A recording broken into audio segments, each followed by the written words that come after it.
السلام عليكم ورحمة الله تعالى وبركاته.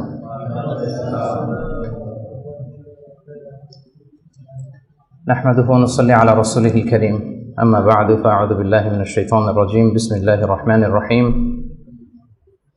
من عمل صالحا من ذكر أو أنثى وهو مؤمن فلنحيينه حياة طيبة ولنجزينهم أجرهم بأحسن ما كانوا يعملون. صدق الله العظيم.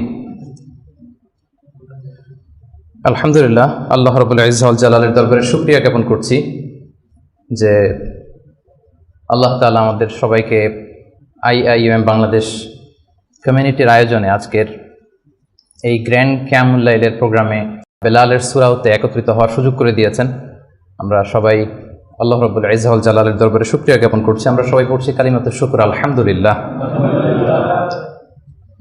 আল্লাহ তাআলার দরবারে শুকরিয়া জ্ঞাপনের পাশাপাশি আমি আজকের এই প্রোগ্রামের যারা অর্গানাইজিং কমিটি তাদেরকে শুকরিয়া জানাই, ভলান্টিয়ার্স হিসেবে যারা আছেন তাদের শুকরিয়া জানাই, নাশিদ পারফর্মার যাদেরকে দেখলাম অসাধারণ সঙ্গীত গাচ্ছিল তো তাদেরকে শুকরিয়া জানাই, মিডিয়া কর্মীর ভাইদেরকে শুকরিয়া জানাই এবং আপনাদের সবাইকে শুকরিয়া জানাচ্ছি। প্রিয় শিক্ষার্থী ভাই এবং বন্ধুরা, আহলান ওয়া সাহলান ওয়া মারহাবান বিকুম ফি হাযাল লিকা আত-তাইয়িব আল মুবারাক। আশা করছি আপনারা সবাই ভালো আছেন, সুস্থ আছেন, ঈমানের সাথে আছেন।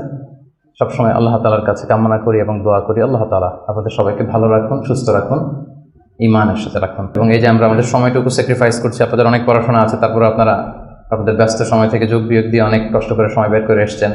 আল্লাহ তাআলা আমাদের এই বসাকে, এই উপস্থিতিকে আমাদের নাজাতের ওয়াসিলা বানাক। আল্লাহুম্মা আমিন ইয়া রাব্বাল আলামিন। আমি একটু পরিচিত হই এক মিনিটে। এখানে পিএইচডিতে কারা কারা আছেন? কারণ অনেকগুলো ফেস আমি নতুন দেখতে পাচ্ছি। আমাদের মহিব ভাই, রাস্তাহীন ভাই তো পিএইচডিতে, আপনি পিএইচডিতে, তুমি পিএইচডিতে অলরেডি না? ইমাম সাহেব পিএইচডি, আপনি পিএইচডিতে, মুর্তজা ভাই পিএইচডিতে, আমাদের বেলায়েত ভাই মাশাআল্লাহ পিএইচডিতে অনেক আছে, কম না তো? আমি ভাবছিলাম যে আরও কম হবে। মাশাআল্লাহ। এরপর মাস্টার্সে কারা আছেন একটু দেখি, যদি কষ্ট করে একটু হাত তোলেন। মাস্টার্সেও তো কম না, মাশাআল্লাহ, ঠিক আছে। আর বাকিরা কি আন্ডারগ্রেড? আন্ডারগ্রেড তাইলে জয়যুক্ত হয়ে গেছে আজকে একেবারে, আলহামদুলিল্লাহ, মাশাআল্লাহ। আপনারা ইতিমধ্যে দেখেছেন যে আজকের আলোচনার টপিক হচ্ছে the keys to attain happiness in life. জীবনে আমরা কিভাবে সুখ অর্জন করতে পারি, একটা সুখময় জীবন লাভের মাধ্যম কি, কিজ মানে চাবিগুলো কি, বা একটা জীবনে সুখ অর্জনের চাবিকাঠি, সিম্পল বেঙ্গলি মিনিং করলে সুখ অর্জনের চাবিকাঠি বা সুখী হওয়ার উপায়।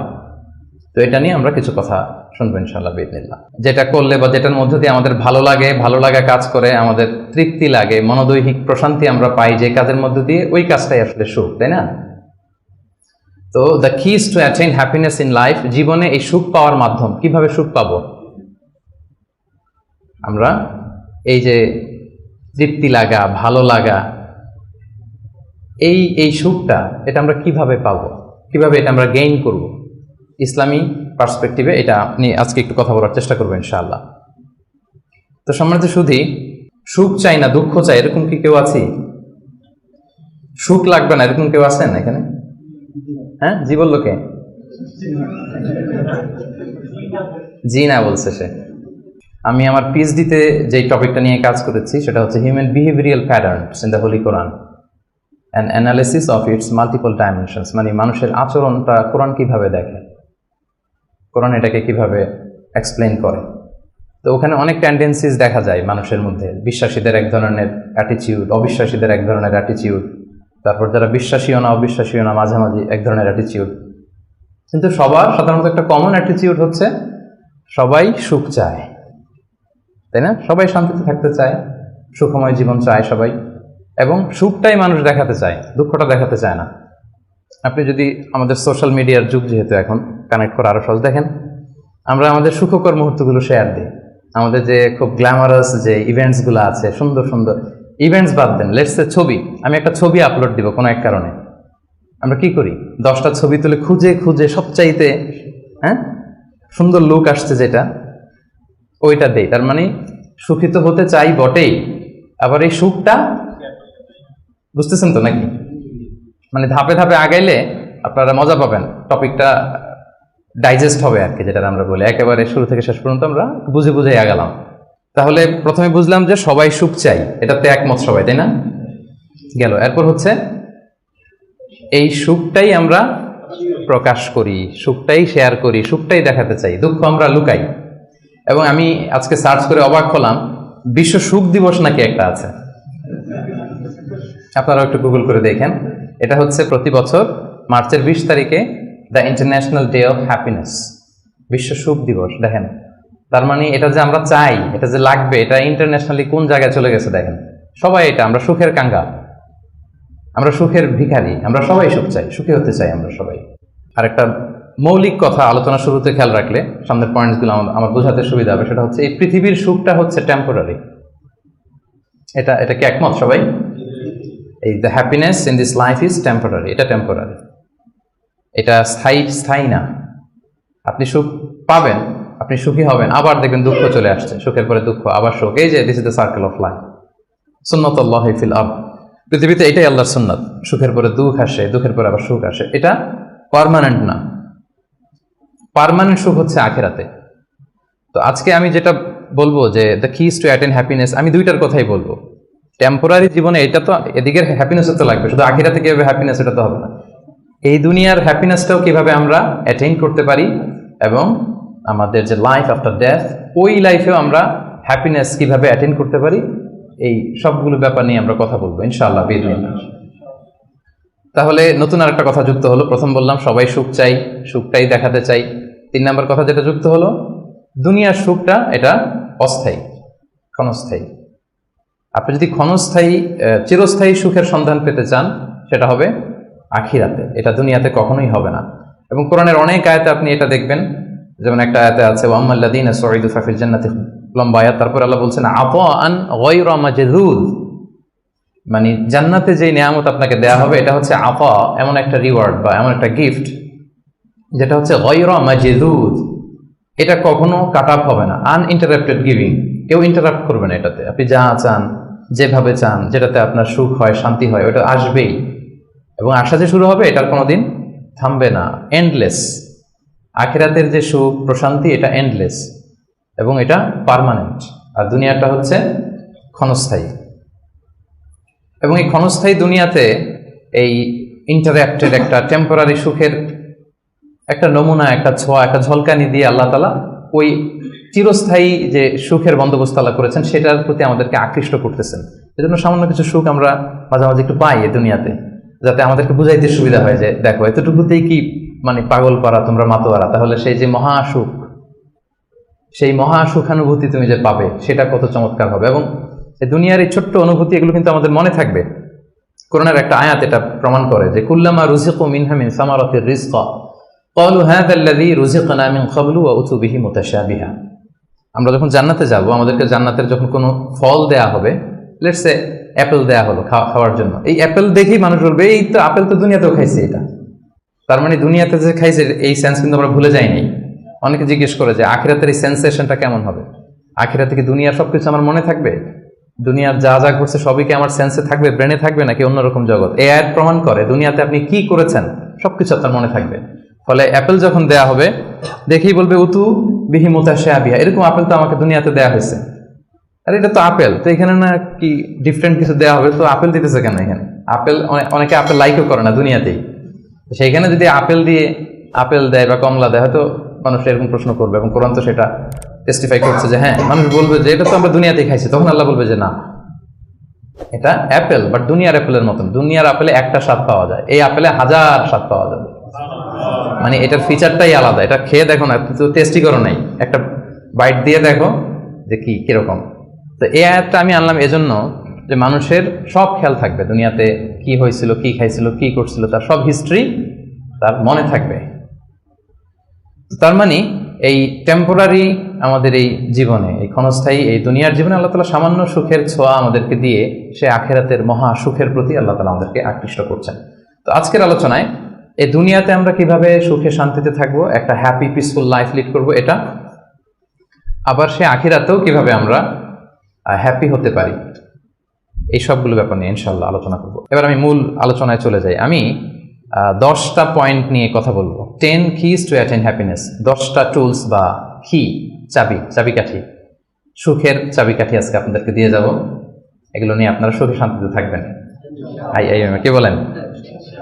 তো এই 10টা টুলস বা 10টা কিজ যদি আমরা একটু খেয়াল করি, দেখবেন যে আসলেই আল্লাহ তাআলা কিন্তু আমাদেরকে এমন জীবন দর্শন শিক্ষা দিয়েছেন, রাসূল সাল্লাল্লাহু আলাইহি ওয়াসাল্লামের লাইফস্টাইল থেকে আমরা এমন লেসন পাই যেটা দিয়ে দুনিয়াতেও আমরা সুখে থাকতে পারবো, আখিরাতেও সুখে থাকতে পারবো। সুখ আমাদের নিশ্চিত হবে ইনশাআল্লাহ।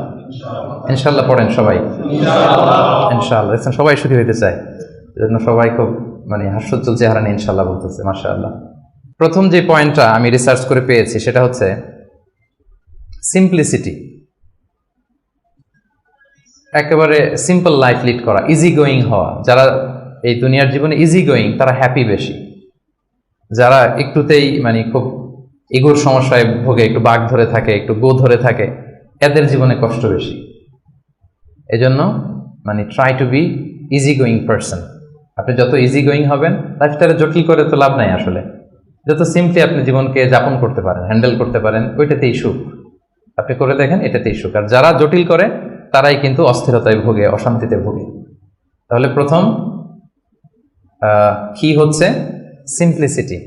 হ্যাঁ, আল্লাহ কিন্তু খুব সিম্পলি ইসলামকে মানতে আমাদেরকে বলে, ওমা জাআলা আলাইকুম ফিদ্দীনি মিন হারাজ। কোনো কাঠিন্যতা আল্লাহ তাআলা দ্বীনে রাখেননি। ইউরিদুল্লাহু বিকুমুল ইউসরা ওয়ালা ইউরিদু বিকুমুল উসরা। আল্লাহ সহজ চান, আল্লাহ তাআলা কিন্তু কাঠিন্যতা চান না। ইসলামের বিধানগুলো দেখবেন যে অনেক ফ্লেক্সিবিলিটি, সিম্পল। দাঁড়িয়ে নামাজ পড়াকে ফরজ করা হয়েছে, পড়তে পারেন না, বসে পড়লে আল্লাহ তাআলা কবুল করছেন। বসে পড়তে পারেন না, শুয়ে পড়লেও আল্লাহ তাআলা কবুল করছেন। অজু করে নামাজ পড়া আল্লাহ তাআলা আবশ্যক করেছেন। অজু করতে পারতেছেন না, তায়াম্মুম করে পড়লেও নামাজ আল্লাহ তাআলা কবুল করছেন। এই যে দেখেন সিম্পলিসিটি। এবং রাসূল সাল্লাল্লাহু আলাইহি ওয়াসাল্লামের লাইফ লিডিং সিস্টেমে যদি আপনি দেখেন, ওনার অ্যাটিটিউডটা কেমন ছিল, উনি কিভাবে ওনার জীবনযাপন করতেন, ওখানেও দেখবেন যে রাসূল সাল্লাল্লাহু আলাইহি ওয়াসাল্লাম খুবই সিম্পল লাইফ লিড করতেন। তো বলার অপেক্ষা রাখে না, কি বলেন? রাসূল সাল্লাল্লাহু আলাইহি ওয়াসাল্লামের সিরাত যারা পড়েছেন, ছোট্ট একটা উদাহরণ দেই। সহিহ মুসলিমের একটা হাদিস অনেকে শুনেছেন, আম্মা জান আয়েশা রাদিয়াল্লাহু তাআলা আনহা বর্ণনা করেন যে রাসূল সাল্লাল্লাহু আলাইহি ওয়াসাল্লামের অ্যাটিটিউডটা কত সিম্পল ছিল, কত সিম্পলি তিনি লাইফ লিড করতেন। দেখেন, তিনি বর্ণনা করেন যে রাসূল সাল্লাল্লাহু আলাইহি ওয়াসাল্লাম সকালবেলা যখন আসতেন, স্ত্রীদের ঘরে তো ফজরের সালাতের পরে আসতেন, তাই না? ফজরের সালাতের পর রাসূল সাল্লাল্লাহু আলাইহি ওয়াসাল্লাম লম্বা সময় মুসাল্লায় বসে থাকতেন। সালাম ফিরানোর পরে সাহাবাদের দিকে মুখ ফিরিয়ে বসতেন, লম্বা সময় তাসবিহ পড়তেন, ইশরাকের সালাত পড়তেন। এরপর সাহাবাদের সাথে কিছু পার্সোনাল কারো কোনো কোশ্চেন থাকলে ওটার আনসার করতেন। বিশেষ করে রাতে কেউ স্বপ্ন দেখলে ওটার ব্যাখ্যা করতেন রাসূল সাল্লাল্লাহু আলাইহি ওয়াসাল্লাম। রাসূল সাল্লাল্লাহু আলাইহি ওয়াসাল্লাম বলতেন, যেহেতু ফজর জাস্ট ঘুম থেকে উঠে আসছে, এখনই তো স্বপ্নের ব্যাখ্যা দিতে হবে। তো রাসূল সাল্লাল্লাহু আলাইহি ওয়াসাল্লাম বলতেন যে হাল রাআ আহাদুম মিনকুম আল বারিহাতা আর-রুইয়া, গত রাতে কেউ স্বপ্ন দেখছো নাকি? তো সাহাবারা কেউ যদি স্বপ্ন দেখে থাকতেন বলতেন যে আমি তো এটা দেখেছি, আমি ওটা দেখেছি। রাসূল সাল্লাল্লাহু আলাইহি ওয়াসাল্লাম নিজের স্বপ্ন আবার বলতেন। রাসূল সাল্লাল্লাহু আলাইহি ওয়াসাল্লামের স্বপ্ন আবু বকর রাদিয়াল্লাহু তাআলা আনহু ব্যাখ্যা করে দিতেন।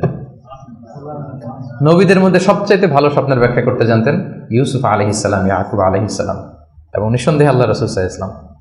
এবং সাহাবাদের মধ্যে সবচেয়ে ভালো স্বপ্নের ব্যাখ্যা করতে জানতেন আবু বকর রাদিয়াল্লাহু তাআলা। রাসূল সাল্লাল্লাহু আলাইহি ওয়াসাল্লামের অনেক স্বপ্ন তিনি ব্যাখ্যা করে দিয়েছেন, কিছু কিছু সঠিক ব্যাখ্যা করেছেন, কিছু কিছু করতে পারেননি।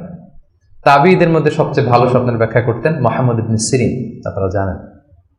রাসূল সাল্লাল্লাহু আলাইহি ওয়াসাল্লাম বলতেন যে কেউ স্বপ্ন দেখছো? দেখছি, তো ব্যাখ্যা করে দিতেন। এরপরে তো তিনি ঘরে ফিরতেন, যেই রাতে যেই স্ত্রীর ঘরে ছিলেন সেই ঘরেই ফিরতেন। তো আম্মা জান আয়েশা রাদিয়াল্লাহু তাআলা আনহার ঘরে যে রাতে থাকতেন, যখন ফিরে আসতেন উনি বর্ণনা করতেছেন যে একদিন রাসূল সাল্লাল্লাহু আলাইহি ওয়াসাল্লাম এসে ঘরে এসে জিজ্ঞেস করলেন যে হাল আইনদাকুম শাই, ঘরে খাবার টাবার কি কিছু আছে? আম্মা জান আয়েশা রাদিয়াল্লাহু বললেন যে না, মা ইনদানা শাই ইয়া রাসূলুল্লাহ, ইয়া রাসূলুল্লাহ, না, ঘরে তো ব্রেকফাস্ট করার মতো কিছু নাই। তখন রাসূল সাল্লাল্লাহু আলাইহি ওয়াসাল্লাম বললেন ফালা ফাইন্নী সাইম, ঠিক আছে তাইলে আমি রোজা রেখে দিলাম। সুবহানাল্লাহ ওয়া বিহামদিহি। এটা সিম্পলিসিটির একটা উদাহরণ। দেখেন, ঘরে খাবার আছে আয়েশা, না খাবার নাই, তখন খাবারের বন্দোবস্ত করাতে তো খারাপ কিছু না, করা যায়। বা বলতে পারতেন যে ফাতেমার ঘরে দেখো না কিছু আছে কিনা, বা পাশে সাউদার ঘরে কিছু পাওয়া যায় কিনা, বা আমি একটু আনসারীদের বাসায় যেয়ে দেখি কিছু একটা ম্যানেজ করা যায় কিনা। যদি এরকম করতেন এটা খারাপ কিছু ছিল না, এটা হতেই পারে। কিন্তু রাসূল সাল্লাল্লাহু আলাইহি ওয়াসাল্লামের অ্যাটিটিউডটা দেখেন, খাবার আছে ঘরে, না খাবার নাই, আচ্ছা ঠিক আছে, নাই যেহেতু রোজা রেখে দিলাম, আমি রোজা আজকে আমি রোজা নিয়ত করে ফেললাম। চিন্তা করছেন কত সিম্পল লাইফ।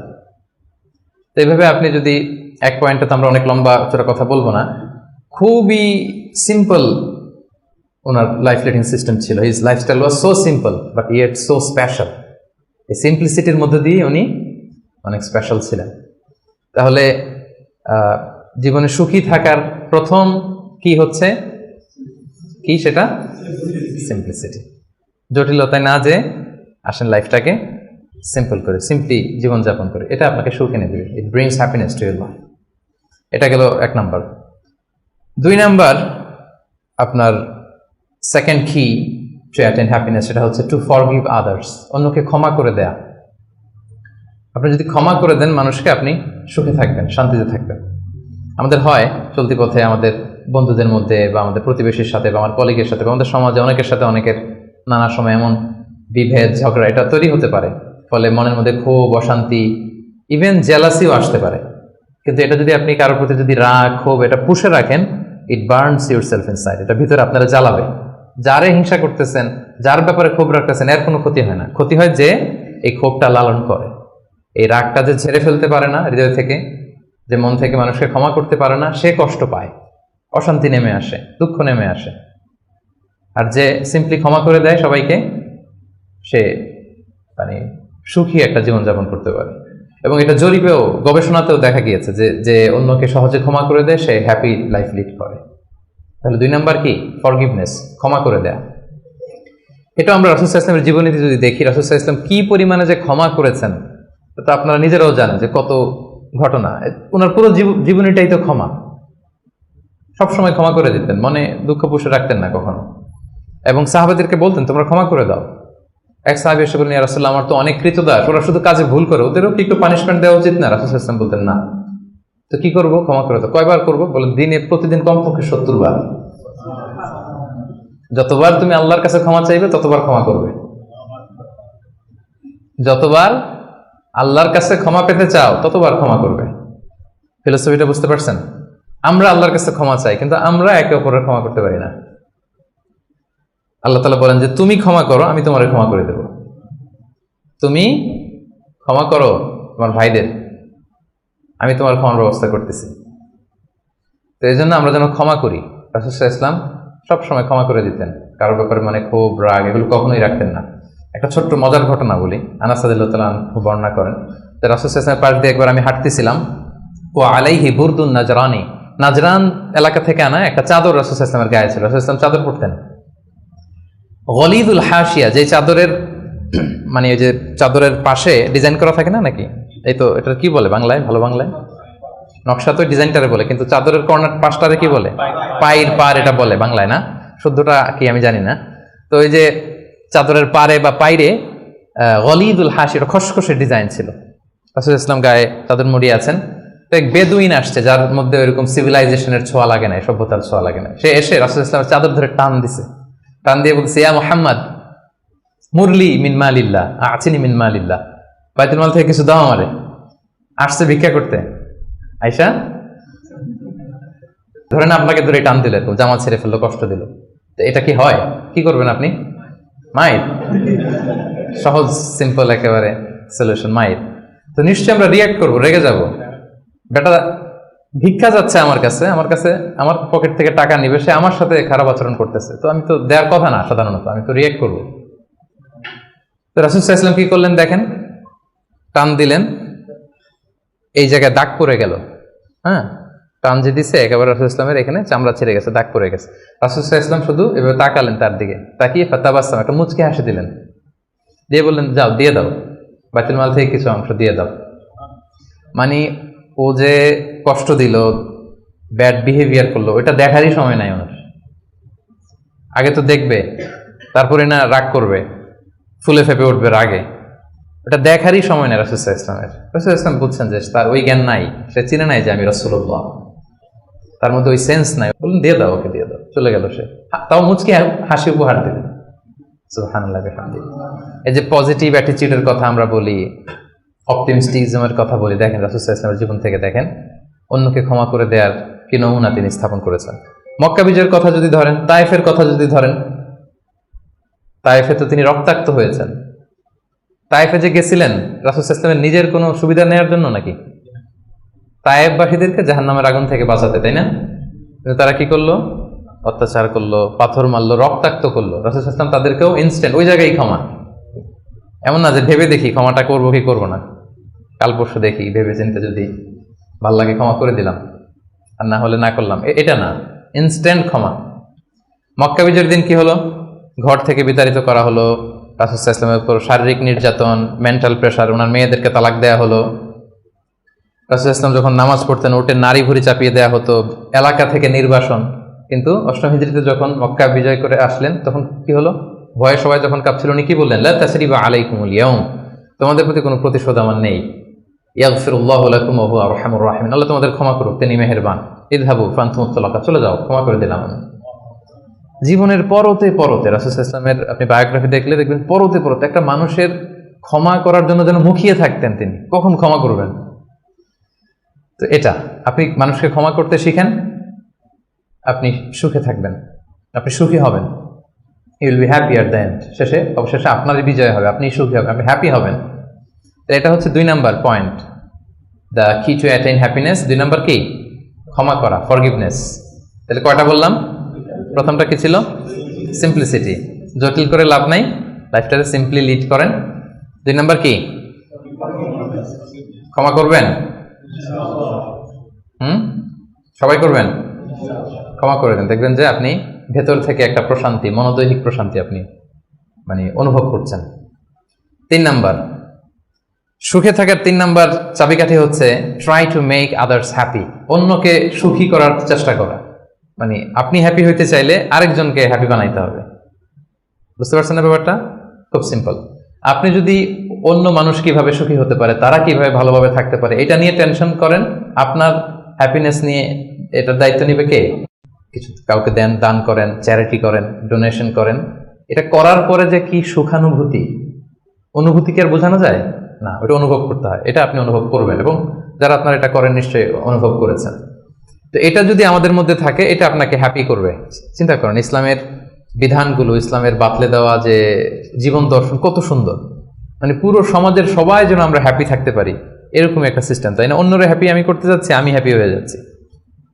এবং সহিহ মুসলিমের একটা হাদিস এখানে আমি উল্লেখ করতে চাই, লম্বা হাদিস, শেষের অংশটা, টেক্সটটা হচ্ছে এরকম যে আল্লাহু ফি আউনিল আবিদি মা কানাল আবদু ফি আউনি আখি। রাসূল সাল্লাল্লাহু আলাইহি ওয়াসাল্লাম বলেন, আল্লাহ তাআলা ততক্ষণ পর্যন্ত বান্দার সাহায্যে থাকে যতক্ষণ পর্যন্ত বান্দা তার ভাইয়ের সাহায্যে থাকে। কথাটা বুঝতে পারছেন? আই রিপিট, আল্লাহ তাআলা ততক্ষণ পর্যন্ত কোনো বান্দার সাহায্যে থাকে যতক্ষণ পর্যন্ত এই বান্দা তার ভাইয়ের সাহায্যে থাকে। তা আপনি আল্লাহর সাহায্য পাইতে হলে এটার কন্ডিশন কি বলেন তো দেখি? আপনার ভাইকে হেল্প করা, তাকে হেল্প করেন, তার একটু উপকার করেন, আল্লাহ তাআলার পক্ষ থেকে নুসরাত, সাহায্য এটা নেমে আসবে। সুবহানাল্লাহ। তার মানে অন্যের প্রতি ভালো যেটা করেন, এই ভালোটা আপনার দিকে ফিরে আসে। অন্যের প্রতি শুভকামনা, এটা রিটার্ন হয়ে আপনার দিকেই ফিরে আসবে। So try to make others happy, অন্যকে সুখী করার চেষ্টা করা, এটা আপনাকে সুখী করবে। 3 নম্বর পয়েন্টটা বুঝতে পেরেছেন? আচ্ছা, 4 নম্বর পয়েন্ট হচ্ছে, সুখে থাকার 4 নম্বর মাধ্যম হচ্ছে be grateful with what you have. আপনার যা আছে এটা নিয়েই গ্রেটফুল থাকেন, কৃতজ্ঞ হন। যেটা আছে, আমরা যেটা করি, আমার যেটা আছে এটা নিয়ে আমি তৃপ্ত না, আমি অন্যদের গুলো দেখে হাহুতাশ করি, কিন্তু আমার মাঝেই যে আনন্দ নেয়ার কত কিছু আছে, এটা আপনি একটু খেয়াল করে দেখেন না, একটু খেয়াল করে দেখেন। এবং আল্লাহ তাআলা বলছেন যে ওয়া ইয তাআযানা রাব্বুকুম লা ইন শাকারতুম লা আযীদান্নাকুম ওয়া লা ইন কাফারতুম ইন্না আযাবি লাশাদীদ, যে তোমরা যদি শুকরিয়া করো আমি নিয়ামত বাড়িয়ে দেব, আর যদি কুফরি করো মানে অকৃতজ্ঞ হও তাহলে আমার শাস্তির মুখোমুখি কিন্তু তোমাকে হতে হবে। তাহলে শুকরিয়া করলে আল্লাহ তাআলা বাড়িয়ে দেয়। তো এই জায়গাটাতে আমাদের বড় ঘাটতি, আমাদের যা আছে, what I have I am not happy with that, এটা নিয়ে আমি সুখী না। মনে হয় যে ওইটাতে মনে হয় সুখ, ওই জায়গায় যেতে পারলে আমার জীবনটা একেবারে খুব আমি আনন্দিত হতাম। তারপর আপনি যেই স্থানটাতে যেতে চান, ওই স্থানটাতে যে আছে তার সাথে কথা বলেন যে ভাই আপনি হ্যাপি তো? বলে না আমিও তো হ্যাপি না, ওই যে আমি তো খুঁজতেছি ওইটা, আমি যদি একটু ওই পর্যন্ত যেতে পারতাম তাইলে একেবারে মহা সুখ পাইতাম। আসলে সুখটা হচ্ছে আপেক্ষিক, আপনার যেটা আছে আপনি এটা নিয়ে যদি ভাবেন, দেখবেন যে শুকরিয়া করে শেষ করতে পারবেন। আপনি দেখেন যে আমাদের মধ্যে কত কমপ্লেইন, হ্যাঁ, কত অভিযোগ, আমার এটা নাই, আমার সেটা নাই, আমার ভালো ক্যারিয়ার নাই, আমার জব নাই, আমার সুন্দরী বউ নাই, আমার ফ্যামিলির এই সমস্যা, আমার ওই মানে আমার জীবনে কিছুই পাই নাই আমি। মানুষের মধ্যে যোগ বিয়োগ এরকম এটা থাকে। কিন্তু দেখেন আপনার চেয়ে খারাপ অবস্থানে যে আছে, আপনি একটু দেখেন কি অবস্থা। আল্লাহু আকবার। আপনি যদি ক্যান্সারে আক্রান্ত কোনো পেশেন্টের সাথে যে একটু দেখা করেন, তখন বুঝবেন আপনার কি আছে। 2-3 বার কেমোথেরাপি দেওয়া হয়েছে, চুলগুলো দাড়িগুলো পরে একটা ফ্যাকাশে চেহারা হয়ে গেছে, ওরে যদি যে জিজ্ঞেস করেন ভাই তুমি কি চাও, বলবে আমি শুধু বাঁচতে চাই। কি চাই? আপনি কি চান? ক্যারিয়ার চান, টাকা চান, ফলোয়ার চান, দাপট চান, আপনার অনেক কিছু লাগবে। আমি এটা চাই, ওইটা চাই, ওইটা চাই। ও শুধু একটা জিনিস চায়। কি চায় সেটা? যদি কোনোভাবে সে বাঁচতে পারে, মানে ডক্টর এসে যদি বলে যে না আপনি তো রিকভারি করে ফেলছেন, সে যে কি মহা খুশি, মানে অশ্রু সিক্ত সেজদা দিয়ে সে জায়নামাজ ভিজায় ফেলবে। হায় রে তার কান্না, হায় রে তার শুকরিয়া। কি জন্য শুকরিয়াটা করতেছে? বেঁচে আছে। আপনি বেঁচে আছেন না? আমি বেঁচে আছি না? তো আমি বেঁচে আছি, এই বাঁচতে পারাটা তার কাছে স্বপ্ন। চিন্তা করছেন ব্যাপারটা? এই যে আমরা শ্বাস প্রশ্বাস নিচ্ছি, কি সুস্থ সুন্দর জীবন যাপন করতেছি, এই বেঁচে থাকতে পারাটা একজনের কাছে স্বপ্ন, মহা স্বপ্ন। সে শুধুই বাঁচতে চায়। তো আমরা সুখ আসলে এদিকে সেদিকে খুঁজে পাই। আমার মধ্যে যে আল্লাহ তাআলা সুখের কত টুলস দিয়েছেন, কত মাধ্যম দিয়েছেন, শুকর গুজার হওয়ার মতো কত নেয়ামত আল্লাহ তাআলা দিয়েছেন, সেটা আমরা চোখে দেখি না। আপনি যদি একটু খেয়াল করেন কি নেয়ামত দিয়েছে আল্লাহ তাআলা, আপনি অবশ্যই শুকর গুজার হতে পারবেন। অনেক কিছু আল্লাহ আপনারা দিয়েছে যেটা অন্য কাউকে দেয় নাই। অনেক কিছু আপনার মধ্যে আছে। তো এগুলোর জন্য আমাদের মানে গ্র্যাটিটিউড শো করতে হবে আল্লাহ তাআলার কাছে, যে আল্লাহ শুকর, আলহামদুলিল্লাহ, তুমি অনেক ভালো রেখেছো, অনেক ভালো আছে, আলহামদুলিল্লাহ। এই শুকরিয়া করার মেন্টালিটি যদি ডেভেলপ করেন, দেখবেন যে আপনি মহাসুখী। আপনার মধ্যে সুখানুভূতি, মনোদৈহিক প্রশান্তি, শান্তি এটা নেমে আসবে। আর যখনই দেখবেন যে আপনার উপরে যে আছে, রাসূল সাল্লাল্লাহু আলাইহি ওয়াসাল্লাম বলছে যে উনজুরু ইলা মান হুয়া আসফালা মিন, তোমার চেয়ে খারাপ পজিশনে আছে তার দিকে একটু তাকাও, তাইলে শুকরিয়া করতে পারবা। তোমার চেয়ে উপরে যে আছে তার দিকে তাকিও না। এটা এমন না যে আপনি নিজেকে ডেভেলপ করার চেষ্টা করবেন না, করবেন, কিন্তু আপনি ওর দিকে তাকায় আমার এটা হলো না, আমি পারলাম না, এটা আসবে। কিন্তু আপনি যদি নিচের দিকে তাকান, তাহলে বুঝবেন যে আল্লাহ তাআলা আপনাকে কত ভালো রেখেছে। তো এই জন্য সুখী হওয়ার 4 নম্বর মাধ্যম হচ্ছে be grateful with what you have. যা আমার আছে এটা নিয়ে যেন আমি শুকর গুজার হই। আমি যেন বেশি বেশি পড়ি আলহামদুলিল্লাহ। বেশি বেশি কি পড়বেন? পড়তে পারবেন তো? নাকি আলহামদুলিল্লাহ বলার মতো জীবনে কিছুই ঘটে নাই আপনার? হ্যাঁ, এরকম কেউ আছেন যে না আমি কি নিয়ে আলহামদুলিল্লাহ বলি, আমার তো আলহামদুলিল্লাহ বলার মতো এরকম কিছুই খুঁজে পাচ্ছি না। এরকম কেউ আছেন? হ্যাঁ, না, আলহামদুলিল্লাহ বলার মতো অনেক কিছু আল্লাহ তাআলা দিয়েছে। খুঁজে দেখেন, সুখে থাকবার মতো, আলহামদুলিল্লাহ বলার মতো অনেক কিছু আমাদের জীবনে আছে প্রিয় ভাইরা। তো 4টা গেল। 5 নাম্বার আমরা চলে যাই এবার। 5 নাম্বার হচ্ছে অনেকটা কাছাকাছি আগেরটার, অ্যাভয়েডিং কম্পারিজনস, তুলনা না করা। আমরা অনেক সময় নিজেকে অন্যদের সাথে তুলনা করতে যে অশান্তিতে ভুগি, এটা কিন্তু হয়। কম্পারিজন করলেই অশান্তি নেমে আসে। এটা খেয়াল রাখবেন যে আল্লাহ তাআলা এই পৃথিবীতে আপনাকে একজন unique, a very unique person হিসেবে পাঠিয়েছেন। প্রতিটি মানুষ অনন্য এই পৃথিবীতে, প্রত্যেকটা মানুষ, কারোর সাথে কারো তুলনা হবে না। সো আপনি যদি দেখেন যে না ওর তো সফলতা বেশি, ওর তো এটা বেশি, ওর এটা হয়ে যায়, এটা হচ্ছে আপনার একটা হাইলাইটেড রিল। ফেসবুকে একটা নতুন রিল বের করছে না, এইটার সাথে কম্পেয়ার করলে হবে না। ইংরেজিতে একটা কি যেন বলে যে the grass is always green out of the fence, মানে বাইরে থেকে বাগানের ঘাস খুব সবুজ লাগে, কিন্তু বাগানে যে বসে দেখবেন না ওদিকে তো হলুদ হলুদ ঘাস আছে, মরা ঘাস, লাল ঘাস, এটা সেটা, কিন্তু বাইরে থেকে গল্ফ মাঠ দেখলে কেমন লাগে? ওরে আল্লাহ, এত গ্রিন।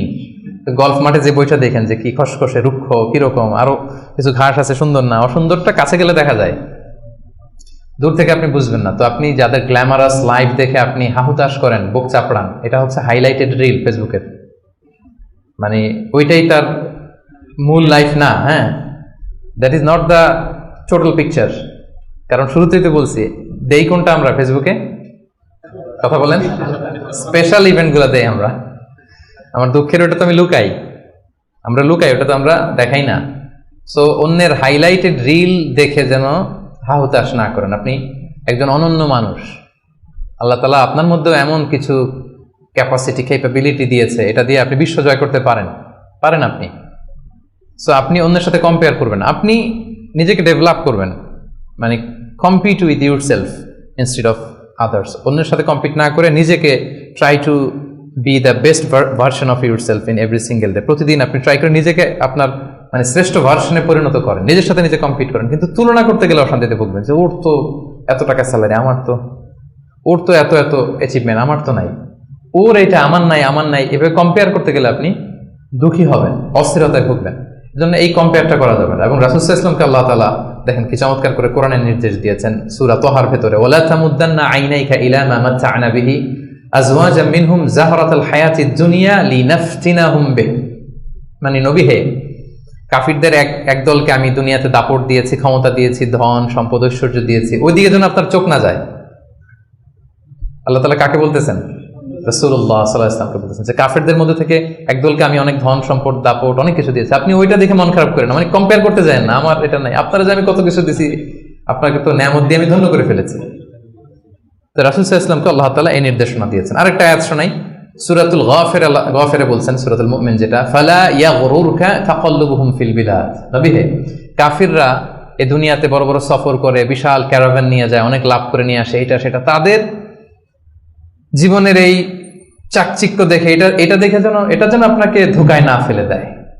আপনি এটার সাথে নিজেকে কম্পেয়ার করবেন না, আপনি নিজের সেলফ ডেভেলপমেন্টের চেষ্টা করবেন, আপনার রোলটা আপনি প্লে করবেন, প্রপার সময় প্রপার রেসপন্সটা আপনি করবেন, কিন্তু আপনার সাথে আপনি আরেকজনকে কম্পেয়ার করবেন। এই কম্পেয়ার করার কারণে আমাদের সমাজে, আমাদের জীবনে অনেক অশান্তি তৈরি হয়। এই কম্পারিজনটাতে কিন্তু ক্ষতি। এই পয়েন্টটা বুঝতে পারছেন? কম্পারিজন করবেন না, কারণ প্রত্যেকে আমরা অনন্য একজন মানুষ। অ্যাভয়েডিং কম্পারিজনস, আপনি যখনই এই তুলনা বাদ দিবেন দেখবেন যে আপনি হ্যাপি। তুলনা করলেই, কারণ নিচের দিকে তার তুলনা করবেন না, করবেন কোথায়? এইটা নাই, ওইটা নাই, আমার এটা হইল না, আমার সাথে কেন হয়, আমার কেন এত দুঃখ। এই কম্পারিজন যখন করবেন অস্থিরতা আসবে। এই পয়েন্টটা ক্লিয়ার? আচ্ছা, মাশাআল্লাহ, 5টা চলে গেল। 6 নাম্বার, এটা খুব ইন্টারেস্টিং। 6 নাম্বার পয়েন্ট যেটা আমি লিখেছি সেটা হচ্ছে পিস অফ মাইন্ড। এই যে শুরুতে কে যেন সংজ্ঞায় বললো যে মনের সুখ, তো এই যে মনের সুখটাই আসল সুখ, আমরা যে বাংলায় বলি, এই পয়েন্টটা হচ্ছে এটাই, মনের সুখই আসল সুখ।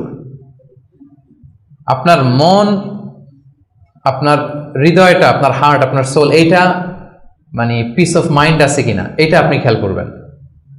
বাহ্যিক অনেক জিনিস আপনার মানে চোখ ধাঁধানো মনে হতে পারে, ওইটা কিন্তু আসলে সুখ না। সুখ আসলে কোথায়? হৃদয়ের সুখটা, মনের সুখটাই আসল সুখ। আপনি দেখবেন যে অনেক অনেক সম্পদশালী, অনেক টাকার মালিক, অনেক নেম ফেম, কিন্তু ফ্যামিলিতে সুখ নেই, ঘরের ভেতরে তার অশান্তি, এরকম আছে না অনেক? আসলে কি সে সুখী?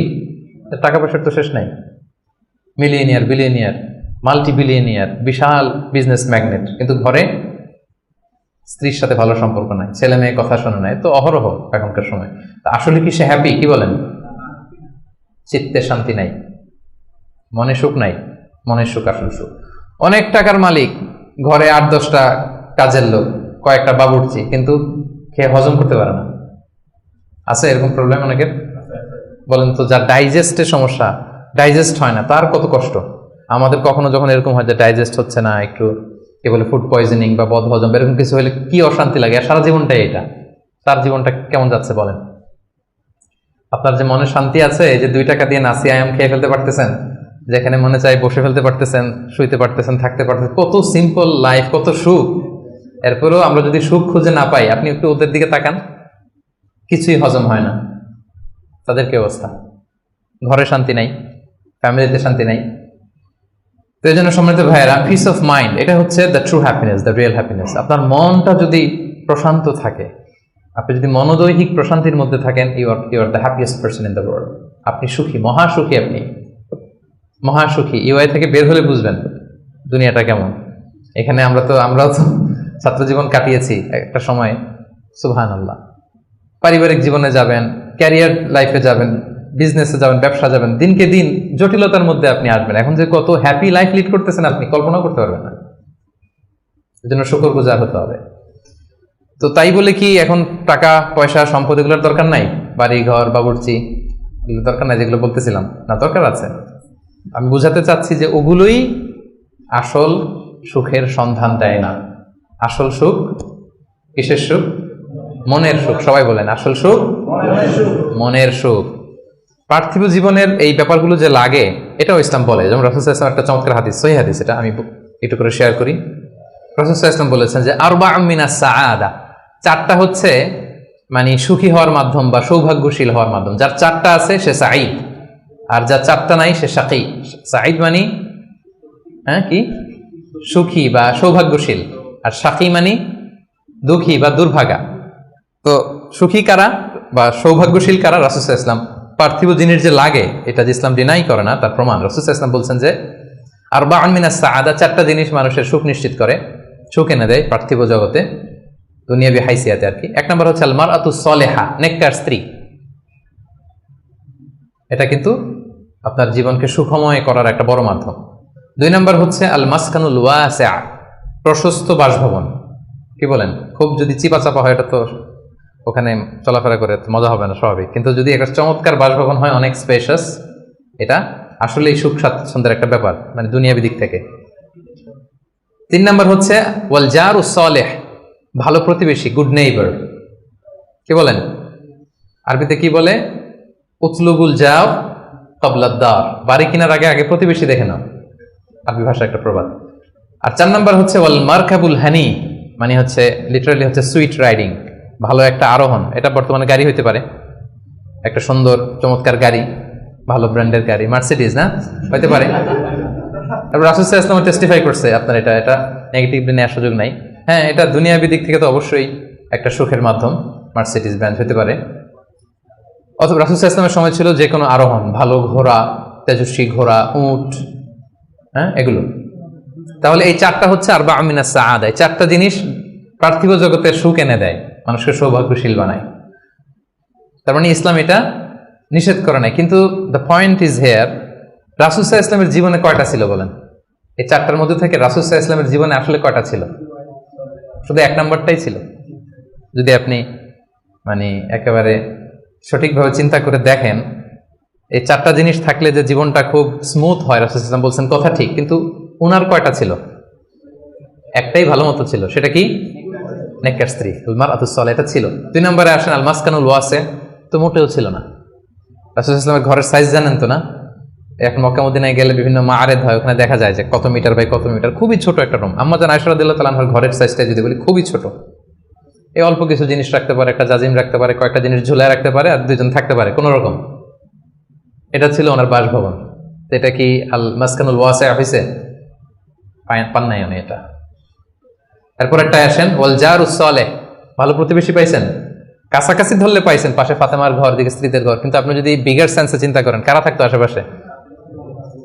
এদিকে তো না, আবু লাহাব তো মক্কার কথা, লেটস সে মদিনার কথাই যদি আমরা বলি, আপনার কারা থাকতো?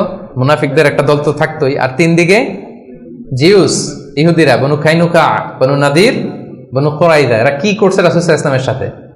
মানে ট্রেচারির যত ধরন হইতে পারে, বিট্রে করার যত ওয়ে হতে পারে, সবগুলো করেছে। একটা রাত শান্তিতে ঘুমাইতে পারে না এদের কারণে। এটা কবে পর্যন্ত? 5ম হিজরির আগ পর্যন্ত ঘুমাতে পারে নাই। বনু ওই কুরাইজাকে যখন করলেন, এক্সাইল করলেন, তারপর থেকে অনেকটা এই জিউসদের ঝামেলা থেকে উনি মুক্ত হয়েছেন। তাহলে চিন্তা করেন, এটাও ছিল না। এরপর 4 নম্বরে যদি আসেন আল মারকাবাল হানি, ভালো যানবাহন বা ঘোড়া, এগুলো ছিল এভারেজ ধরতে পারেন, যেগুলো ছিল কসওয়া, আদবা, যা ছিল এগুলো এভারেজ টাইপের। তার মানে রাসূল সাল্লাল্লাহু আলাইহি ওয়াসাল্লামের কিন্তু এগুলো ছিল না।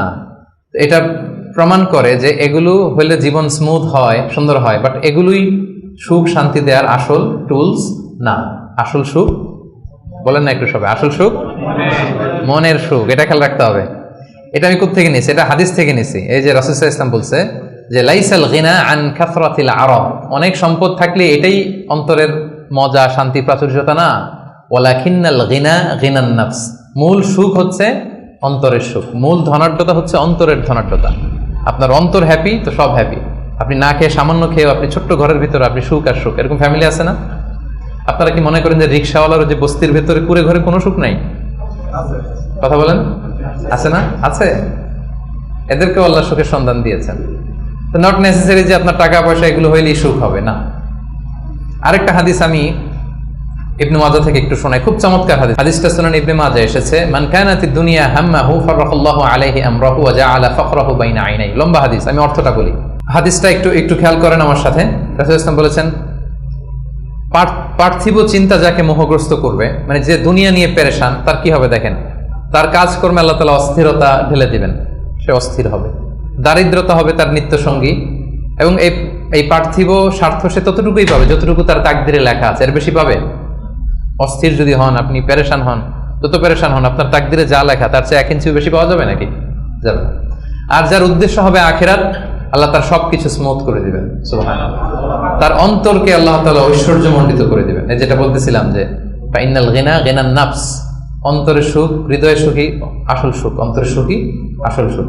এবং দুনিয়া স্বয়ং তার সামনে এসে হাজির হবে। যার চিন্তা হচ্ছে আখিরাত নিয়ে, দুনিয়া আপনাতে এসে ধরা দিবে। তো এই জন্য হৃদয়ের সুখটা, এটা যে আসল সুখ, এটা যেন আমরা ফিল করি, এটা এনশিওর করা ট্রাই করতে হবে। আপনি এইটা না করে অন্যদিকে যদি বেশি ছুটেন, আপনার অস্থিরতা কমবে না, এটা আপনাকে দুঃখী বানাবে, অসুখী বানাবে, অস্থির বানাবে, আপনার সুখ কেড়ে নেবে জীবন থেকে। তাহলে এই যে হৃদয়ের সুখ, আসল সুখ, হ্যাঁ, piece of mind is the real happiness, 6 নম্বরটা বুঝতে পারছেন প্রিয় ভাইরা? বুঝতে পারছেন সবাই? আচ্ছা, এবার চলে যায় 7 নম্বরে। 7 নম্বর পয়েন্ট হচ্ছে এক্সপেক্ট লেস। এক্সপেকটেশন যেন লেস থাকে, তাইলে হ্যাপি হবেন। অনেক এক্সপেকটেশন পান নাই কিছু, এই তো দুঃখ শুরু। স্বামী স্ত্রীর কাছে অনেক এক্সপেকটেশন, পায় না এখন কিছু, দুঃখ বাড়তেছে। স্ত্রী স্বামীর কাছ থেকে অনেক এক্সপেকটেশন, যখন হয় না ফুলফিল, কষ্ট পায়। বন্ধু বন্ধুর কাছে এক্সপেকটেশন অনেক বেশি, বাবা ছেলের কাছে এক্সপেকটেশন অনেক বেশি, সুপারভাইজার ছাত্রের কাছে এক্সপেকটেশন, ছাত্রের সুপারভাইজারের প্রতি। এই যে এটা তো বাস্তবতা, তাই না? যখন আপনি হাই এক্সপেকটেশন নিয়ে থাকবেন কিন্তু আউটকাম এরকম পাচ্ছেন না, তো কি হ্যাপি না আনহ্যাপি? বলেন হ্যাপি না আনহ্যাপি? কিন্তু এক্সপেকটেশন খুব একটা আপনি বেশি করেন নাই, এরপরে আপনি যদি বেশি পান কেমন লাগবে? ভালো লাগবে না? আমার এক্সপেকটেশন নেই, একটা হইলেই হইলো, এরপরে দেখি মাশাআল্লাহ শুধু আসতেছে আসতেছে, কেমন লাগবে? ভালো লাগবে? হ্যাঁ, এই জন্য এক্সপেক্ট লেস। এক্সপেক্ট লেস মানে I am not talking about the goal. Goal should be higher and higher and bigger. Goal বড় হবে, কিন্তু আপনার এক্সপেকটেশন যেন অনেক বড় না হয়। আপনার জীবনের গোল থাকবে বড়, কিন্তু আপনি যদি অনেক এক্সপেক্ট করেন জীবনের প্রতিটি ক্ষেত্রে, যখন ওই এক্সপেকটেশন ফুলফিল করবে না, আপনি কষ্ট পাবেন। এজন্য কালকে কি খাবো, আগামী মাসে কি হবে, এরপরের বছর, এই যে হাহুতাশ করা, অনেক এক্সপেক্ট করা, এটা মানুষের জীবনে দুঃখ নিয়ে আসে। আপনি আজকের জন্য বাঁচান, কালকের তো জন্মই হয় নাই, আগামীকালের জন্ম হয়েছে। আজকে চিন্তা করেন, আজকের এটা নিয়ে আপনি থাকেন, দেখবেন যে হ্যাপি আপনি। আর যখনই কালকে কি করব, আগামী মাসে কি হবে, 23 সালে তো নাকি মন্দা, টাকার দাম কমতেছে, বিশ্ববাজারের কি অবস্থা, এই গোটা দুনিয়ার সব টেনশন যখন আপনি আপনার দায়িত্বে নিবেন, এই দুঃখ আপনার দুঃখ কেউ থামাতে পারবে না। দেখেন এখানে ইসলামী দৃষ্টিভঙ্গিটা কি দেখেন একটু। আল্লাহ রাসূল ইসলাম চমৎকার একটা কথা বলেছেন, সহিহ বুখারীর বর্ণনা। রাসূল ইসলাম বলেছেন, দুনিয়ার চলতি পথে আমাদের চলাফেরাটা বা লাইফস্টাইলটা যদি এমন হয়, দেখবেন যে ইউ উইল বি হ্যাপি। রাসূলুল্লাহ সাল্লাল্লাহু আলাইহি ওয়াসাল্লাম বলেছেন, কুন ফি দুনিয়া কাআন্নাকা গরীব আও আবিরু সাবিল। এই দুনিয়াতে তুমি এমন ভাবে চলো যে তুমি গরীব। গরীবের ভালো বাংলা কি? মানে এই জায়গার লোক না, আর এটা আরেক জায়গার, স্ট্রেঞ্জার ইংরেজিতে, মানে as if you are a stranger here. হ্যাঁ, মুসাফির হতে পারে।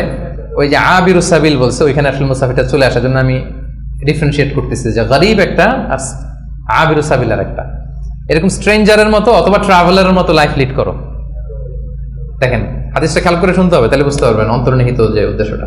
এই দুনিয়াতে এমন ভাবে চলো as if you are a stranger in this দুনিয়া or you are a traveller. আচ্ছা, এবার আমাকে উত্তর দেন। লেটস সে আপনার পেনাঙে যেতে হবে, পেনাঙের ফ্লাইট ধরেন যে কেএলআই 2 থেকে 2টায়, দুপুর 2টায়, যে শোনেন যে 3 ঘন্টা ডিলে। কয় ঘন্টা? তা এখন 3 ঘন্টা যেহেতু ডিলে, তাহলে একটা ইজি চেয়ার কিনে নেই এয়ারপোর্টে, কি বলেন?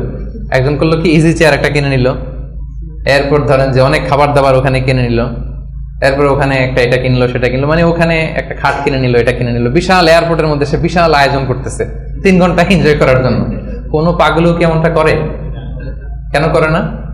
কারণ আবিরু সাবিল, সে তো ট্রাভেলার। 3 ঘন্টা তো কোনো রকম সুরাউতে যায় একটু নামাজ পড়তে পড়তে, অথবা একটু কোরআন তেলাওয়াত করতে করতে, অথবা ক্ষুধা লাগলে একটু কেএফসিতে ঢুকে একটু ফ্রেঞ্চ ফ্রাইস খেতে খেতে তো চলে যাবে, কি বলেন?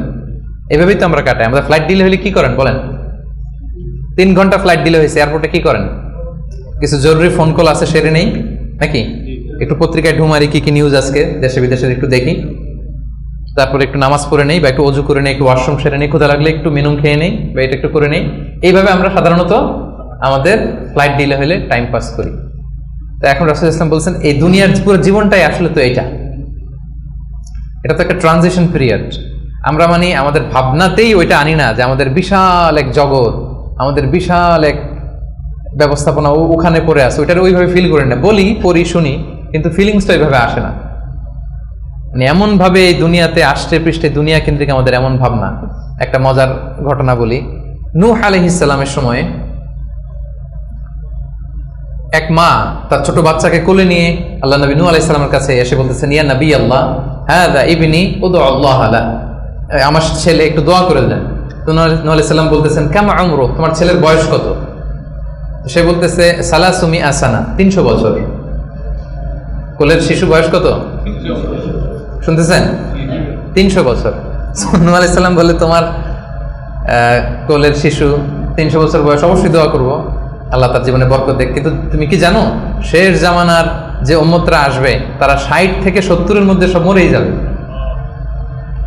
আমাদের গড় বয়স এটা না, রাসূল সাল্লাল্লাহু আলাইহি ওয়াসাল্লাম বলেছেন আমারু উম্মতি মা বাইনা 60 ইলা 70, আমার উম্মতের গড় বয়স 60 থেকে 70। ওয়া আকাল্লুহুম মা ইয়াজুজু যালিক, অল্প কিছুই এটা ক্রস করে বেশি হায়াত পাবে।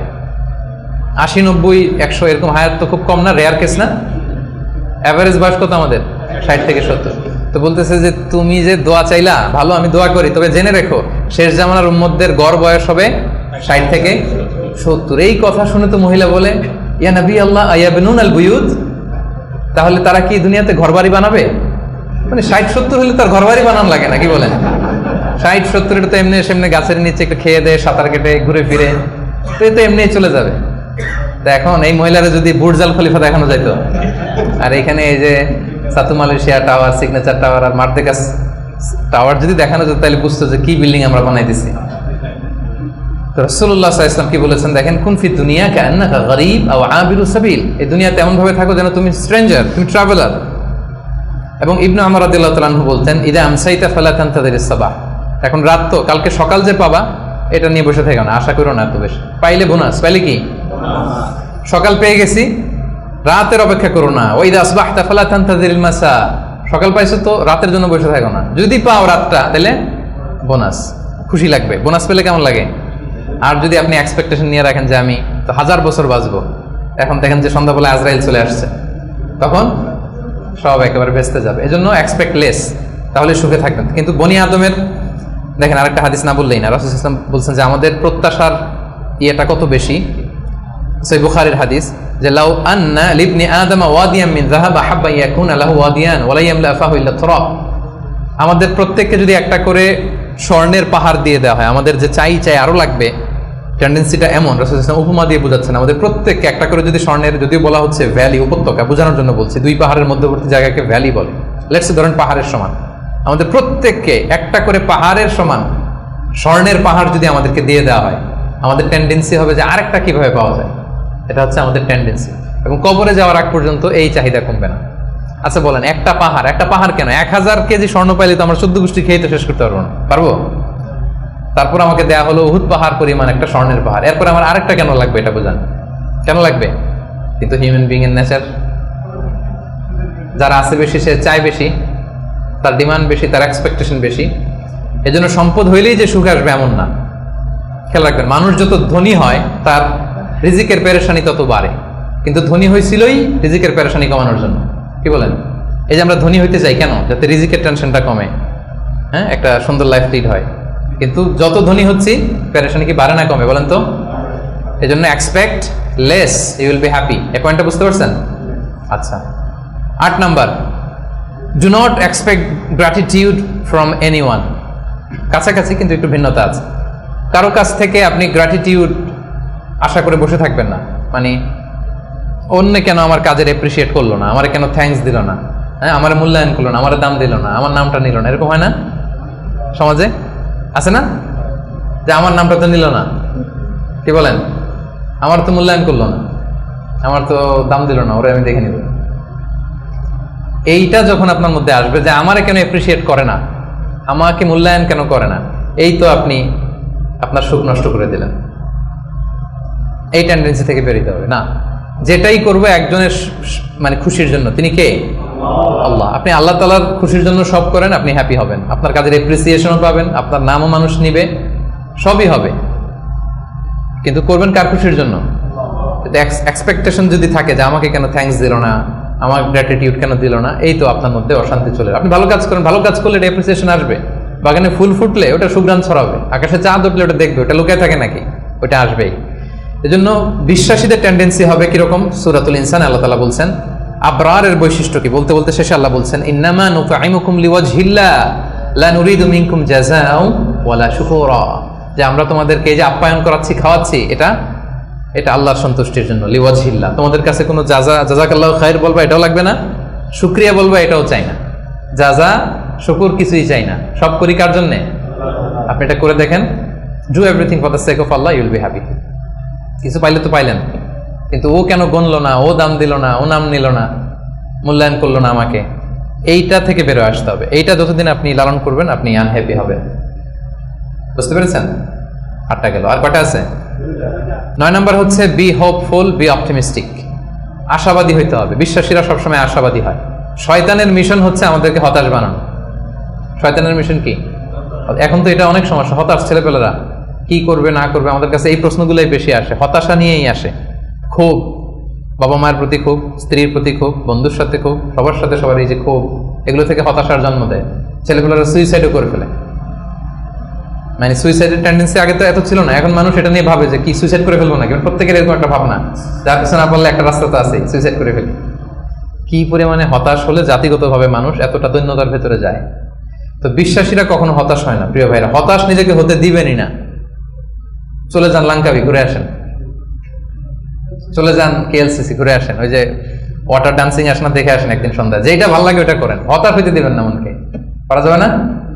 হতাশ হলেই বিপদ, হতাশা থেকেই সবকিছুর সব ঝামেলার জন্ম। এবং শয়তানের বড় মিশন হচ্ছে বিশ্বাসীদেরকে হতাশ বানানো, আর এই কোরআনের মিশন হচ্ছে আমাদেরকে আশাবাদী বানানো। এটা আশা জাগা নিয়ে একটা বই, আপনি পড়ে দেখেন, এই কোরআনের কথা শুনে দেখেন, শুধু আশা আর আশা, মানে হতাশ হইতেই দিবে না, শুধু মানে এনার্জি আপনার অপটিমিস্টিক বানাই ছাড়বে। আপনি কোরআনের কয়েকটা আয়াতকে আমি রেফার করি। লা তাহজান ইন্নাল্লাহা মা'ানা, লা তাহজান, never be sad, never be frustrated, আল্লাহ ইজ উইথ আস, আল্লাহ আমাদের সাথে আছে। আবু বকর রাদিয়াল্লাহু তাআলা আনহু সেই গারে সাউরে তিনি ভয় পাচ্ছিলেন, উদ্বিগ্ন। রাসূলুল্লাহ সাল্লাল্লাহু আলাইহি ওয়াসাল্লাম বললেন, ভয় নাই, আমাদের সাথে কে আছে?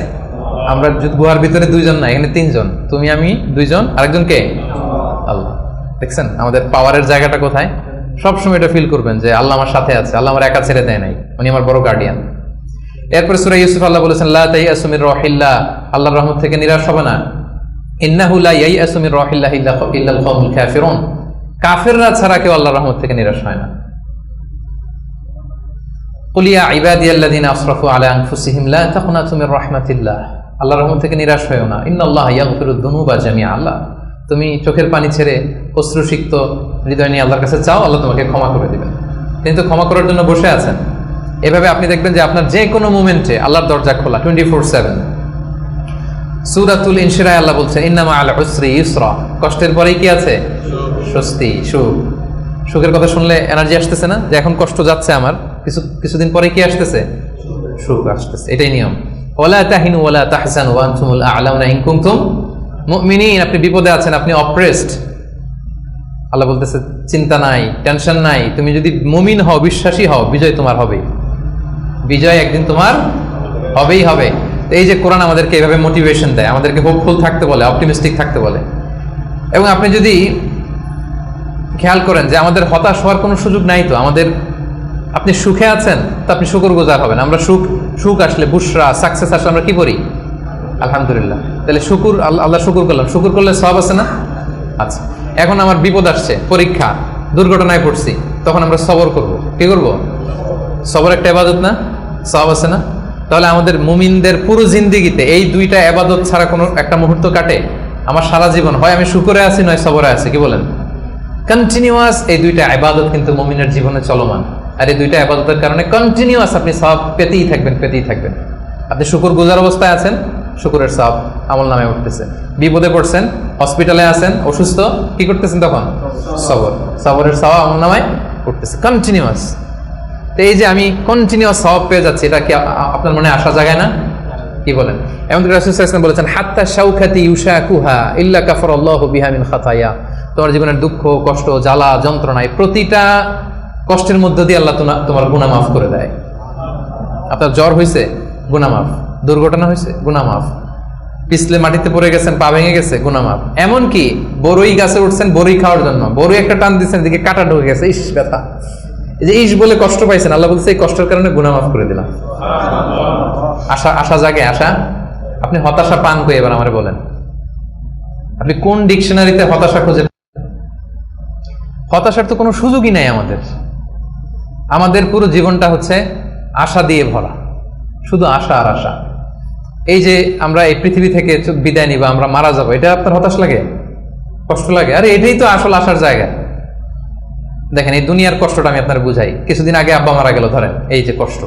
এরপরে গেল আম্মা, আহারে কষ্ট। এরপর বউ মারা গেল, আহারে কষ্ট। এই দেখেন কষ্ট, অন্যান্য কষ্ট বাদ দিলাম, আমার প্রিয়জনরা যে আমার থেকে বিদায় নিচ্ছে একটার পর একটা, আমার তো ক্ষতবিক্ষত হচ্ছে না হৃদয়, আমি কষ্ট পেতে পেতে আপনি কত কষ্ট পাবেন? ওইখানেই কষ্ট আছে আপনার? ওইখানের কথা ভাবলেই আরে আমার বউরে তো আমি ওখানে পাবো, আরে আমার দাদাকে তো আমি ওখানে পাবো, আমার আব্বাকে আমি এত ভালোবাসতাম, আমার আব্বার ওইখানে পাবো আমি। বিশ্বাসে যদি হয় আমার আব্বা আম্মা স্ত্রী দাদা দাদি মিলে আজীবন আতান গায়রা মাজজুজ, চিরকাল ওখানে থাকবো।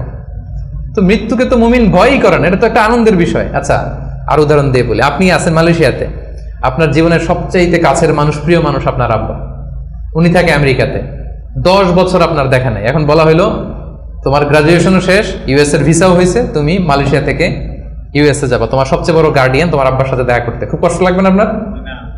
কি লাগবে বলেন না কেন? কেমন লাগবে আপনাদের? আপনি মহা খুশি হবেন না? আপনার বাবা, আপনার পিতা, আপনার সবচেয়ে বড় গার্ডিয়ান, তার সাথে আপনি দেখা করতে যাবেন। বলেন আমাদের জীবনের মরণের সবচেয়ে বড় গার্ডিয়ান কে? আল্লাহ। আমার সবচেয়ে বড় অভিভাবক কে? তাহলে অভিভাবক কি চিনেন না এখনো? আমার আপনার আমাদের সবচেয়ে বড় অভিভাবক কে বলেন তো? আল্লাহ। তো সেই অভিভাবকের কাছে আমি যাবো, আমি তো খুশিতে বাকবাকুম হয়ে বসে আছি, কবে যাব? এটা ফিল করতে হবে না? আমার আব্বা ইউএসএ তে থাকে, 10 বছর পরে আমার সবচেয়ে বড় অভিভাবক আমার আব্বার কাছে যাবো, ওইটাতে আমি এত খুশি। আমার জীবন মরণ দুনিয়া আখিরাতে সবচাইতে বড় গার্ডিয়ান, সবচাইতে বড় অভিভাবক আমার বাবা, আমাকে যত বেশি ভালোবাসে তার চেয়ে আমাকে বেশি ভালোবাসে আমার আল্লাহ। আমার মা আমাকে যত বেশি ভালোবাসে তার চেয়ে আমাকে বেশি ভালোবাসে আল্লাহ। আমি আমাকে, আমার সত্তাকে যত বেশি ভালোবাসে, আমার চাইতে আমাকে বেশি ভালোবাসে কে? তো সে আল্লাহর কাছে আমি যাব। আপনাদের কি আশা জাগতেছে না? এরপরে দুনিয়াতে যত কষ্ট হয়েছে সবগুলোর তো বিচার ওই দিন হবে। হাইকোর্টে গেছেন, বিচার পান নাই, বিচার বসছে গ্রামে, বিচার পান নাই, অনেক আনসেটেল জিনিস দুনিয়াতে আনসেটেল, এগুলো সেটেল হবে না ওই দিন? তো আসল খেলা তো ওইখানে, আসল হাসি তো আমরা ওইদিকে হাসবো, আমাদের আসল হাসি সুখ সব তো জমা পড়ে আছে ওইখানে, ওটা তো ফিল করতে হবে। এখন হতাশ হওয়ার স্কোপ আপনি কোথায় পেয়েছেন এবার বলেন আমাকে? হতাশ হবে না? হতাশ হওয়া যাবে? আমাদের হতাশ হতে চাইলেও ঘুরে ফিরে সুযোগ নেই। খুব চাচ্ছে একটু হতাশ হই, একটু টেনশন করি, তারপরেও সুযোগ নাই প্রিয় ভাইরা। তাহলে কি ছিল 9 নাম্বার? হোপফুল হইতে হবে। এই যে আমি যতগুলো বলছি একটাও কি গোজামিল দিয়ে বললাম নাকি? যে কোন রকম গোজামিল দিয়ে আপনাদেরকে আমি একটু হোপফুল বানানোর চেষ্টা করছি, আসলে কি গোজামিল না মহাসত্য এটা? তো আপনি হতাশ হন কিভাবে? আপনি তো এখান থেকে শান্তি খুঁজবেন, প্রশান্তি খুঁজবেন, আপনি তো আরো আশাবাদী হয়ে উঠবেন, তাইলে হতাশ হওয়া যাবে না। 10 নম্বর রিমেম্বারেন্স অফ আল্লাহ, সর্বশেষ সুখী হওয়ার মাধ্যম। এটা দিয়ে শুরু করার কথা ছিল, কিন্তু এটা দিয়ে শুরু করলে বলবো যে এই যে ওয়াজ শুরু করছে। তো এই জন্য আপনাদেরকে দুনিয়াবি কথাগুলো আগে বলে রিমেম্বারেন্স অফ আল্লাহ, যেটা 1 নম্বরে আনার কথা ছিল, আমি শেষের দিকে নিয়ে আসলাম আপনাদেরকে, আমি তৈরি করে করে এখন বুঝতে সুবিধা হবে। আল্লাহর স্মরণে হৃদয় প্রশান্ত হয়। আল্লাহর স্মরণে যে হৃদয় প্রশান্ত হয়, আমার একটু আগের যে পয়েন্টটা, এটা যদি আপনি ফিল করেন ভেতর থেকে, প্রশান্ত হবে না আপনার? আপনি তো মানে বিশাল বড় আশা নিয়ে বুক বেঁধে থাকবেন, আপনার তো হতাশ হওয়ার কোনো সুযোগ নেই। আপনি ভিতর থেকে মনোদৈহিক প্রশান্তি, শান্তি, সুখ এটা অনুভব করবেন। আল্লাহর স্মরণ, আখিরাতের স্মরণ যার মধ্যে থাকে সে সুখী হয়, সে জীবনে শান্তি লাভ করে। আর আপনি যদি নাস্তিকদের দিকে তাকান, আপনারা জানেন ওরা কি কঠিন জীবন যাপন করে। বিশ্বাস করেন, টকশোতে অনেক বড় বড় কথা বলে, কিন্তু রাতের বেলা যখন মরণ নিয়ে চিন্তা করো দম বন্ধ হয়ে আসে। আমরা মরণ নিয়ে কথা বলি, দম বন্ধ হয়ে আসে, তো বুক ভরা দম নিয়ে আমি তো খুশি, আমি তো আমার রবের কাছে যাচ্ছি, আমার মহা অভিভাবকের কাছে। আতান গায়রা মাজজুজ, এমন সুখ শান্তির সন্ধান আমি পাবো যেটা কাটাপ হবে না কোনোদিন, ছিনিয়ে নেওয়া হবে না, এটা চলবে তো চলবে মহাকাল। তো আল্লাহর স্মরণ, আখিরাতের স্মরণ আমাদেরকে খুব হোপ দেয়, আশা জাগায়, আশা জাগা নিয়ে। কিন্তু নাস্তিকদের কথা যদি চিন্তা করেন, ওদের জীবন মরণ নিয়ে যখন ভাবনা শুরু করে, ওদের দম বন্ধ হয়ে আসে, একটা সাফোকেটিং লাইফ ওরা লিড করে। এজন্য আল্লাহ তাআলা বলছেন আলা বিযিকরিল্লাহি তাতমাইন্নুল কুলুব। কেন আল্লাহর জিকিরে মানুষের অন্তর প্রশান্ত হয়? কেন?